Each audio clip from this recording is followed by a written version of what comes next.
Hello viewers, welcome to my channel. I am doctor Arpita as a physio आपके साथ आपकी कुछ होम बेस्ड प्रॉब्लम को सॉल्व करने के लिए। तो आज एक टॉपिक के बारे में हम डिस्कस करेंगे अबाउट सायटिका पेन। तो जो सायटिका पेन है ये स्पेसिफिक टाइप ऑफ पेन है जहाँ पर सायटिक नर्व रूट स्पेशली इन्वॉल्व रहता है। तो इसमें क्या होता है, जो पेन है वो स्टार्ट होता है लोअर बैक पोर्शन से और वो डाउन होकर रेडिएट होकर डाउन वर्स जाता है पैरों की तरफ। वो जो सायटिक नर्व का जो नॉर्मल पाथवे है उसके फॉलो कर वो डाउनवर्ड्स जाता है। तो अगर सिम्टोमेटिकली हम उसको समझना चाहें तो स्पेशली क्या होता है, वहाँ पर पेन होता है, जो पेन डाउनवर्ड्स जा रहा है लोअर बैक रीजन से लेकर पैरों की तरफ जा रहा है। फिर वहाँ पर नमनेस जैसा कुछ फीलिंग, नमनेस मीन्स कुछ loss of sensation that particular part, कुछ फील ना होना वो पर्टिकुलर जगह पे।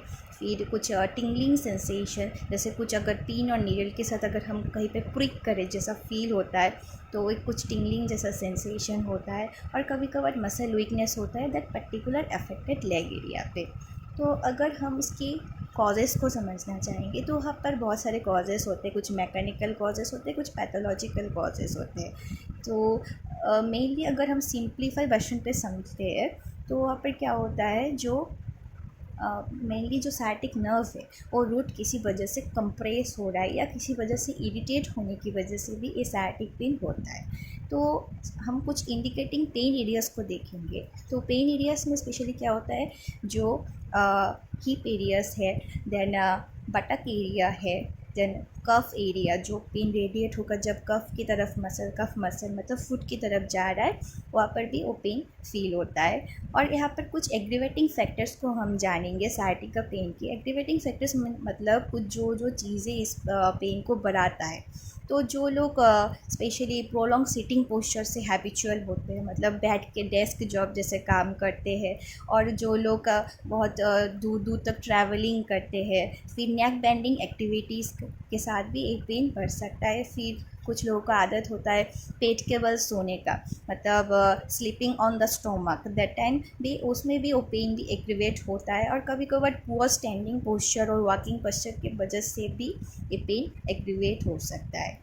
तो अब हम कुछ जानेंगे, एक टेस्ट जानेंगे, एसएलआर टेस्ट बोलते हैं हम। वो एक क्लिनिकली फिजिकल टेस्ट होता है सायटिक पेन को आइडेंटिफाई करने के लिए।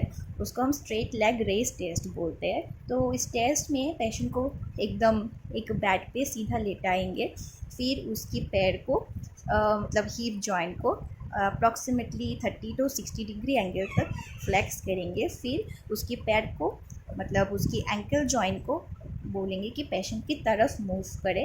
देन अब पेशेंट को पूछेंगे क्या पेन उसका जो है लोअर बैक से नीचे की तरफ पैरों की तरफ रेडिएट हो रहा है। अगर पेशेंट बोल रहा है, कंप्लेंट कर रहा है कि हाँ मेरा पेन जो है वो रेडिएट हो रहा है, मतलब वहाँ पर एसएलआर टेस्ट पॉजिटिव है, मतलब उसको सायटिक पेन है और सायटिक नर्व रूट जो है वो इन्वॉल्व है।